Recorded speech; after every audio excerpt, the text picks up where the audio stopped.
Good evening. Magluluto po tayo ng giniling for our dinner.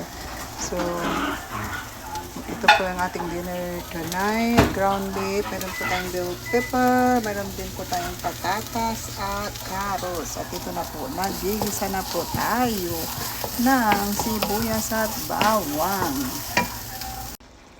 Ayan po, nailagay na natin yung ating ground beef, guys. At lalagyan din natin yan ng hotdog na pula o Filipino hotdog. So, ang tawag dito, guys, itong mga ganitong luto sa atin, di ba, relleno or giniling. Dito po, tawag ng mga ibang lahi,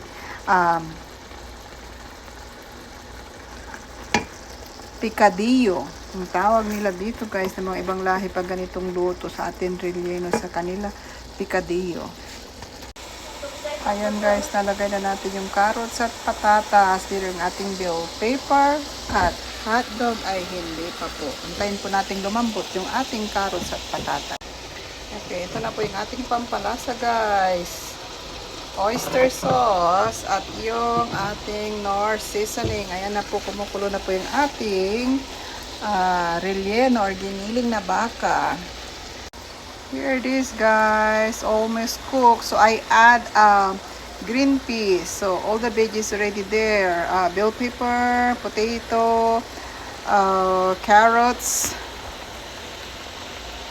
potato, bell pepper, and green peas, guys. See, look at that. They call that in here picadillo. Huh? Sa atin, we call it relleno or beef giniling. Look at that, guys. It's already cooked. I already turned up the oven. It looks really good and yummy. So this is ground beef with veggies and Filipino hot dog. Okay, see you next time, guys. It's gonna be our dinner for tonight. Okay, bye-bye.